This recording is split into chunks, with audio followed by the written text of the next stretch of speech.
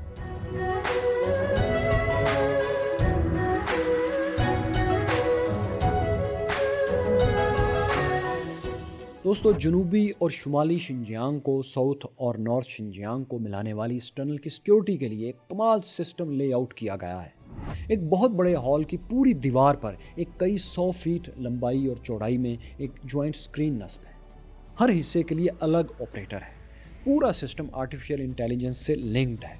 سرنگ میں داخل ہونے والی گاڑیوں کے لیے اتنے کیمرے ہیں کہ ان کے 3D ماڈلز اور ان کے ڈرائیور پلس مالک کا تمام کچا چھٹا ایک کلک پر سامنے آ جاتا ہے۔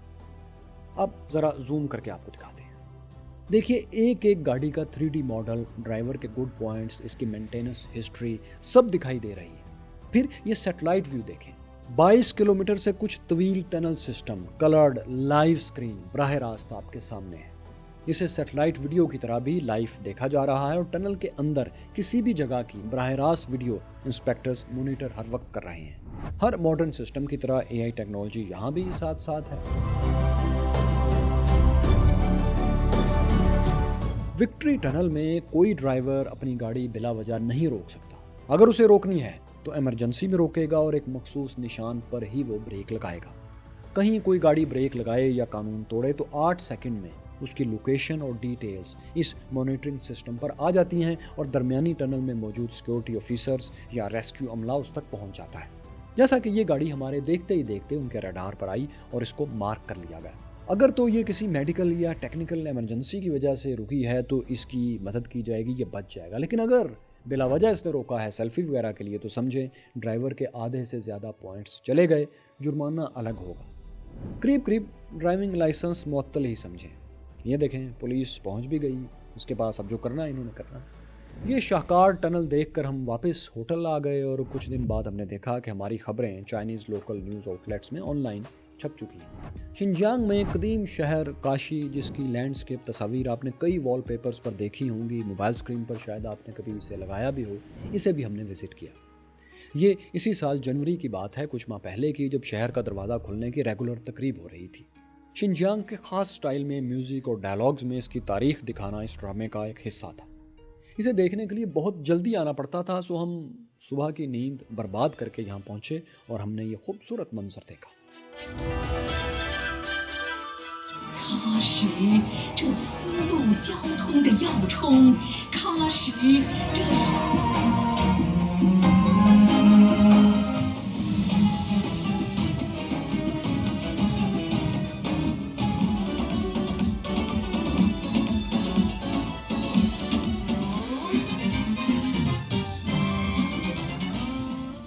یہ 2000 سال پرانا شہر تھا جو پرانے سٹائل میں بے ہنگم انداز میں بڑھا ہوا تھا۔ چائنا نے جو پچھلی صدی کے آخر میں ایک گریٹ پلان بنایا تھا اپنے 80 کروڑ لوگوں کو غربت سے نکالنے کے لیے، اس میں ایسے تمام شہروں کی اپ گریڈیشن شامل تھی، ان کو اپ ڈیٹ کیا جانا تھا۔ ایسے شہر جہاں کا انفراسٹرکچر پرانا تھا یا بارشوں اور زلزلوں میں کسی بھی وقت گر سکتا تھا، کیونکہ انفراسٹرکچر کے بغیر کسی بھی شہر میں ترقی ناممکن ہے۔ لیکن یہاں اس جیسے شہروں میں اور کاشی میں خاص طور پر ایک بڑا مسئلہ تھا، وہ یہ کہ کتنے ہی پرانے لوگ، یہاں زمانوں سے رہنے والے خاندان اپنے گھر بار چھوڑنے کو، محلے بدلنے کو تیار نہیں تھے، کیونکہ انہیں یقین ہی نہیں تھا کہ انہیں دوبارہ نئی جگہیں اس سے بہتر یا اس طرح کی کبھی مل سکیں گی۔ پھر زمینوں اور منتقلیوں کے جھگڑے الگ۔ اب یہ کام انہوں نے کیسے کیا ہے اس کی کہانی تو آپ دیکھیں گے ہی، لیکن جس طریقے سے انہوں نے یہ ساری داستان اولڈ سٹی میموریل میوزیم میں محفوظ کی، وہ اپنی جگہ ایک قصہ عجیب است، ایک دلچسپ کہانی ہے، بہت خوبصورت منظر ہے۔ پہلے تو آفیشلز نے ان تمام پرانے محلوں، گلیوں اور گھروں کی تصاویر اور ویڈیوز بنائی، پھر ان کے 3D ماڈلز کچھ کے بنائے کہ یہ بستی جسے ہم گرا رہے ہیں وہ کس طرح کی دکھائی دیتی ہے گرنے سے پہلے۔ یہ لائف سائز ماڈلز ہیں اور آپ کو ویڈیو میں بھی یہ اصلی گلی کوچوں جیسے ہی دکھائی دے رہے ہوں گے، لیکن یہ ماڈلز ہی ہیں، اوریجنل نہیں ہیں، اوریجنل جیسے ہیں۔ یہ سب پرانے گھر اور گلیاں ہیں اور یہ ثابت کرنے کے لیے کہ یہ اصلی ہی کی نقل ہیں، ان مکانوں اور گلیوں کے گرائے جانے سے پہلے کی ویڈیوز بھی یہاں پروجیکٹرز پر چلتی رہتی ہیں۔ شہر کے پرانے حصے اور نئے حصے کے بڑے بڑے ماڈلز اسی اولڈ سٹی میموریل ہال میں محفوظ ہیں۔ اس کا کچھ حصہ آپ ہمارے فریم میں دیکھ بھی رہے ہیں۔ جس گھر کو گرایا گیا اس کے برابر پلاٹ پر اسی مالک مکان کی مرضی کا گھر کچھ لیمٹس میں اسے بنا کر بھی دے دیا گیا۔ اس کے بنائے جانے کے مناظر کو 3D ماڈلز میں، ویڈیوز میں اور تصاویر میں بھی محفوظ کر کے اسی سینٹر میں رکھا گیا ہے۔ یہ لائف سائز ماڈلز نئے گھروں کے اصلی مالکان کی شکلوں جیسے ہی بنائے گئے ہیں اور ان کے نئے کمرے اور گھر دکھا رہے ہیں۔ اسی میوزیم میں ایک ایسا حصہ بھی ہے جہاں ڈیجیٹل سکرین پر پرانے مالک کا نمبر اور مکان کا نمبر اور نئے کا تلاش کیا جا سکتا ہے۔ پھر اس کا پرانا گھر اور نیا تعمیر شدہ گھر دونوں کی ویڈیوز پیرالل دیکھی جا سکتی ہیں۔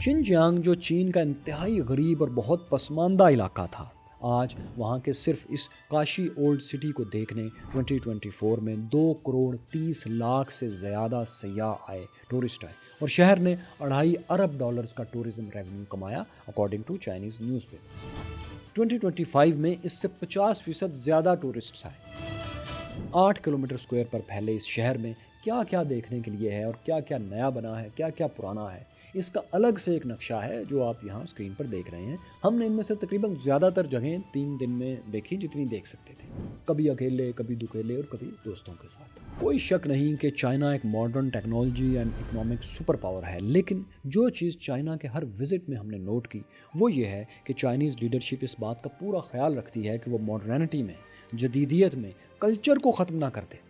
چائنا نے اپنی قدیم ترین تاریخ کو دریافت کرنے اور محفوظ کرنے کا پورا انتظام کیا ہے۔ آپ ہماری اس ٹیراکوٹا ویڈیو میں بھی دیکھ چکے ہیں کہ کیسے تاریخ کو محفوظ کیا جا رہا ہے اور نکالا جا رہا ہے۔ اس مرتبہ بھی بیجنگ میں ہم نے دیکھا کہ کیسے منگل والے دن، یعنی ویک ڈیز میں سے ایک دن میں، جب ہفتے کا آخر بھی نہیں تھا، چھٹی کا دن بھی نہیں تھا، تو دسیوں ہزاروں چائنیز فاربیڈن سٹی دیکھنے پہنچے ہوئے تھے۔ یہاں آنے والوں میں زیادہ تر چائنیز ہی تھے، آپ چہروں مہروں سے اندازہ لگا سکتے ہیں۔ دوستو، فاربیڈن سٹی تقریباً 600 سال پہلے 1420 میں، یعنی امریکہ کی دریافت سے بھی 72 ایئرز بیک، منگ ڈائنیسٹی کے زمانے میں مکمل ہوا تھا۔ پھر چین کی آخری ڈائنیسٹی چنگ ڈائنیسٹی نے بھی، مانچوز نے بھی اسی محل سے حکومت کی۔ یوں تقریباً 5 صدیوں تک یہ جگہ، یہ فاربیڈن سٹی، یہ محل چین کے شہنشاہوں کی طاقت، سیاست اور دنیا سے رابطے کا مرکز رہا۔ اس کے گرد چاروں طرف ایک 52 میٹر طویل اور 6 میٹر یعنی 20 فٹ گہری نہر ہے۔ اسے 52 میٹر طویل رکھنے، 50 یا 60 ایگزیکٹلی نہ کرنے کے پیچھے اس وقت کی ایک قانونی وجہ تھی۔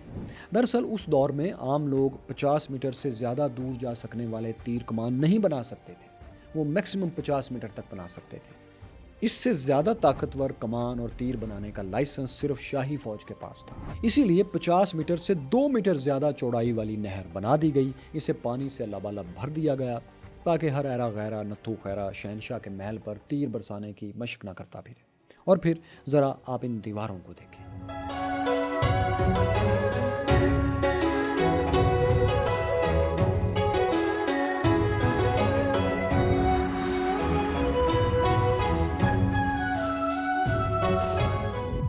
محل میں داخل ہوتے ہوئے آپ ان دروازوں اور دیواروں کی موٹائی کا اندازہ کر سکتے ہیں۔ یہ 10 میٹر اونچی اور 8 میٹر چوڑائی کی دیواریں پار کرنا یا ایون کسی منجنیک کے لیے، کسی کیٹاپلٹ کے لیے انہیں گرانا بے حد مشکل کام تھا۔ فاربیڈن سٹی کے آخری حصے میں، جہاں ایک مصنوعی پہاڑی کے نیچے کئی محل ہیں، ان میں سے ایک محل میں شہنشاہ کی ذاتی رہائش ہوتی تھی اور اس تک پہنچنے کے لیے گہری نہریں، اونچی موٹی دیواریں اور 7 دروازے کراس کرنے پڑتے تھے۔ خوف کا دریا الگ پار کرنا پڑتا تھا کیونکہ یہ محل چھوٹا تھوڑی تھا۔ 7,20,000 مربع میٹر کا یہ محل 100 فٹ بال گراؤنڈز کے برابر تھا۔ آپ جانتے ہیں کہ ایک فٹ بال کا میدان قریب 7,000 اسکوائر فٹ تک ہوتا ہے، تو اس حساب سے 100 فٹ بال فیلڈز ہی یہ بنتی ہیں۔ ان اونچی اور مضبوط دیواروں کے اندر شہنشاہ کی حفاظت کے لیے ایک بڑی طاقتور فوج الگ سے بھی ہوتی تھی۔ اسی لیے 5 صدیوں تک اس محل کو باہر سے کوئی تباہ نہیں کر سکا۔ جب نقصان پہنچا اندر سے پہنچا۔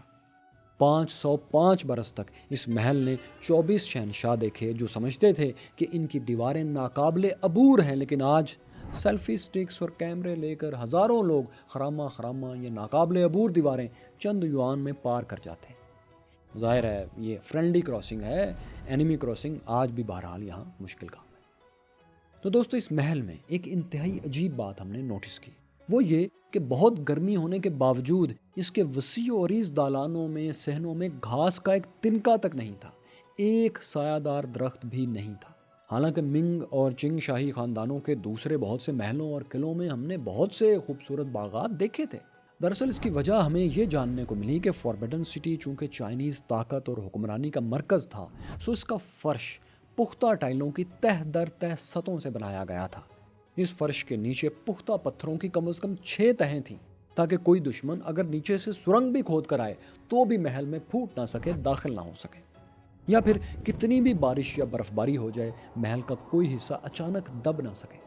سو اتنے موٹے فرش کے ہوتے ہوئے یہاں کیا اگ سکتا تھا بھلا؟ سو نہیں اگا، نہ اگایا گیا۔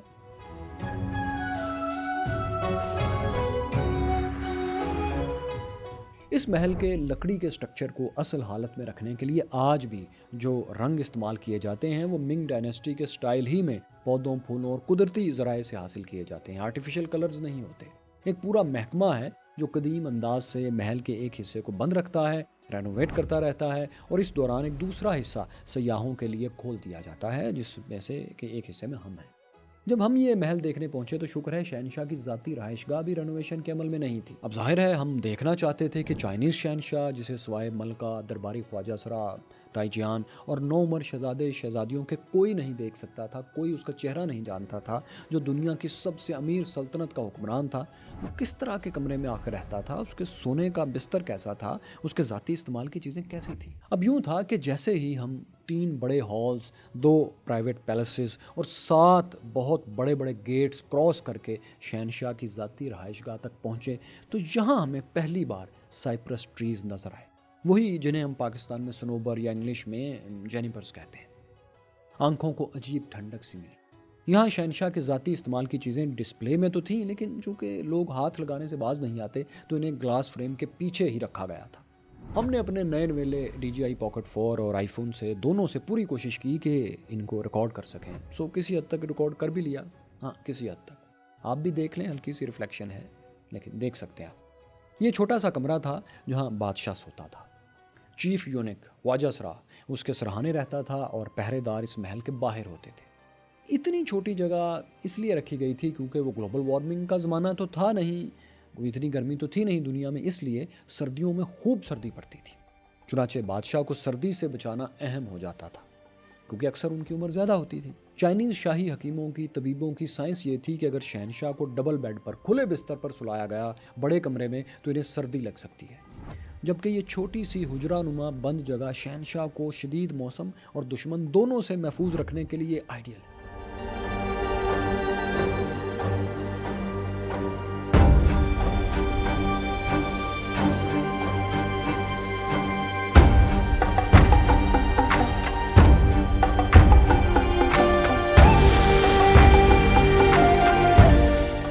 دوستو چائنیز شہنشاہی دور کو ختم ہوئے 113 سال ہو چکے ہیں، لیکن ہمیں فوربیڈن پیلس میں ایک طویل قامت بوڑھا ایسا بھی ملا جو گزرے ہوئے تمام چین شہنشاہوں کے زمانے دیکھ چکا تھا۔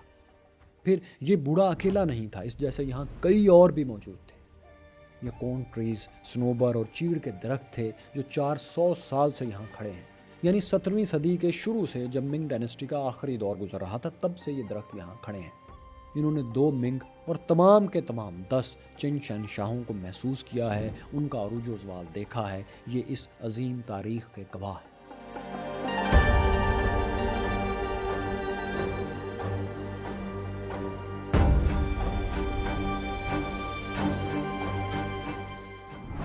انتہائی گرمی کے موسم میں ممنوع شہر کو فاربڈن سٹی کو دیکھنے کے بعد ہم نے چینی شہنشاہوں کی محبوب ڈش بیجنگ ڈک کھائی۔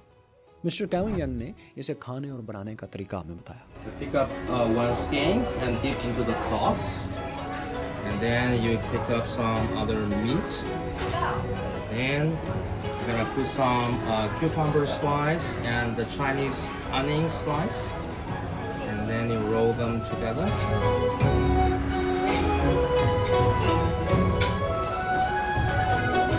Enjoy, please. By the way یہ ریسٹورنٹ بھی کمال کا ہے، پرانے شاہی کچن کی طرز کا ہی لگتا ہے، کیونکہ یہ ڈش بھی کسی زمانے میں صرف شہنشاہ ہی کھا سکتے تھے۔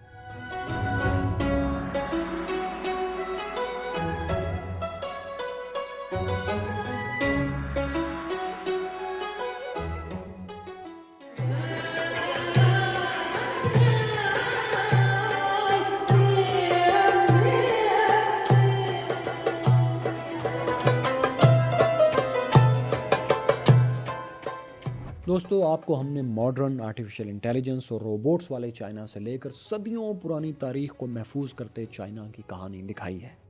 چین نے شنگھائی، شینجن، گانگزو اور بیجنگ کو دنیا کے سب سے ماڈرن سٹیز بنا دیا ہے، صرف ایک صدی میں بلکہ 100 سال سے کم عرصے میں، اور ساتھ میں صدیوں پرانی تاریخ کو بھی خود سے الگ نہیں ہونے دیا۔ ہمیں بھی خود کو ترقی کے راستے پر گامزن کرنا چاہیے، اور یہ بھی یاد رکھنا چاہیے کہ ہم ایک 7000 سال پر پھیلی انڈس ویلی سویلائزیشن کا حصہ ہیں، جس کی ماڈرن اور اینشنٹ ہسٹریز، جدید اور قدیم تاریخ دریائے سندھ کے دونوں طرف پھیلی ہوئی ہے۔ آپ انڈس ویلی کی تاریخ اور چین کو پہلی بار چین بنانے والے شہنشاہ چن شی ہوانگ کی تاریخیں یہاں ٹچ کر کے دیکھ سکتے ہیں۔ یہاں دیکھیے 2000 سال سے دفن چائنیز فوج کی ناقابل فراموش کہانی، دلچسپ اور سچی کہانی۔